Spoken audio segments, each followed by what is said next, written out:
Australia के Sydney शहर में विश्व प्रसिद्ध बॉन्डी बीच पर रविवार को हुई भीषण गोलीबारी की घटना ने न केवल स्थानीय लोगों बल्कि पूरे देश को गहरे सदमे और डर में डाल दिया है।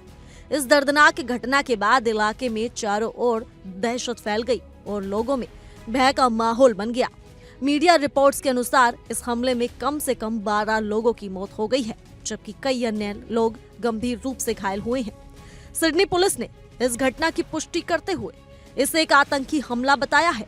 घटना के तुरंत बाद पुलिस, एम्बुलेंस और आपातकालीन सेवाएं मौके पर पहुंच गई और पूरे इलाके को सील कर दिया गया ताकि स्थिति को नियंत्रित किया जा सके और घायलों को जल्द से जल्द मदद पहुंचाई जा सके। पुलिस ने कार्रवाई करते हुए 2 संदिग्धों को हिरासत में लिया है, जिनमें से एक हमलावर की पहचान नवीद अकरम के रूप में की गई है। बताया जा रहा है कि नवीद अकरम 24 साल का है और सिडनी के दक्षिण पश्चिम इलाके बोनीरिग में रहता है। गोलीबारी के दौरान पुलिस के साथ हुई मुठभेड़ में उसे एक गोली लगी थी, जिसके बाद उसे घायल अवस्था में कस्टडी में ले लिया गया था। फिलहाल वो पुलिस निगरानी में है और उसका इलाज चल रहा है। साथ ही उसे लगातार पूछताछ की जा रही है। पुलिस ने उसके घर पर भी छापेमारी शुरू कर दी है और उसके निजी जीवन, संपर्कों और पृष्ठभूमि से जुड़े हर पहलू की गहन जांच की जा रही है।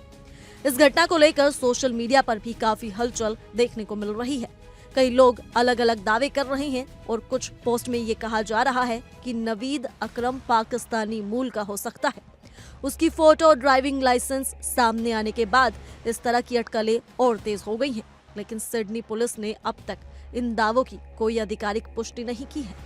पुलिस ने लोगों से अपील की है कि वे अफवाहों पर भरोसा न करें और केवल आधिकारिक सूचनाओं पर ही ध्यान दें। मीडिया रिपोर्ट्स के मुताबिक ये गोलीबारी उस समय हुई जब बॉन्डी बीच के पास यहूदी समुदाय के लोग हनुक्का का त्योहार मना रहे थे। हनुक्का यहूदियों का एक प्रमुख धार्मिक पर्व है, जिसे रोशनी के त्योहार के रूप में जाना जाता है और इसे 8 दिनों तक बड़े उत्साह और श्रद्धा के साथ मनाया जाता है।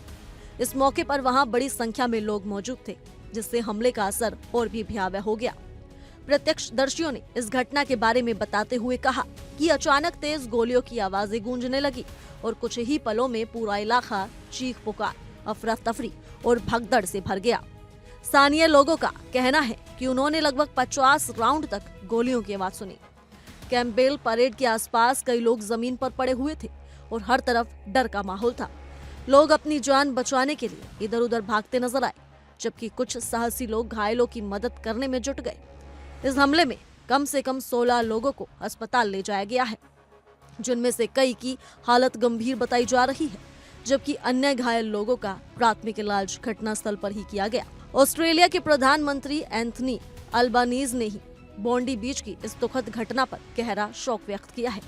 उन्होंने कहा कि बॉन्डी में जो दृश्य सामने आए हैं वे बेहद चौंकाने वाले, डरावने और दिल दहला देने वाले हैं। प्रधानमंत्री ने बताया कि पुलिस और राहत बचाव टीमें पूरी मुस्तैदी के साथ काम कर रही हैं और पीड़ितों तथा उनके परिवारों को हर संभव सहायता उपलब्ध कराई जा रही है। उन्होंने आसपास के लोगों से अपील की कि वे शांत रहें और न्यू साउथ वेल्स पुलिस द्वारा जारी किए गए दिशा निर्देशों और सुरक्षा सलाह का पूरी तरह से पालन करें। इस घटना के बाद पूरे इलाके में तनाव और चिंता का माहौल बना हुआ है। खासतौर पर यहूदी समुदाय में इस हमले को लेकर गहरी चिंता और असुरक्षा की भावना देखी जा रही है, क्योंकि यह हमला उनके धार्मिक उत्सव के दौरान हुआ। पुलिस और जांच एजेंसियां घटनास्थल से सबूत जुटाने में लगी हुई हैं और ये जानने की कोशिश कर रही हैं कि इस हमले के पीछे का असली मकसद क्या था। क्या इसमें और लोग शामिल थे और क्या इसका कोई संगठित आतंकी नेटवर्क से संबंध है। बॉन्डी बीच की यह भयावह घटना न केवल सिडनी बल्कि पूरे ऑस्ट्रेलिया को झकझोर कर रख देने वाली साबित हुई है और देश में सुरक्षा व्यवस्था को लेकर गंभीर सवाल खड़े कर दिए हैं। ऐसे में जो खबर सामने आ रही है कि इस हमले के पीछे पाकिस्तान का हाथ हो सकता है, तो ऐसे में अब ये तो आने वाला वक्त ही बताएगा। फिलहाल के लिए इस रिपोर्ट में सिर्फ इतना ही। ज्यादा जानकारी के लिए जुड़े रहिए इंडिया डेली के डिजिटल प्लेटफॉर्म के साथ।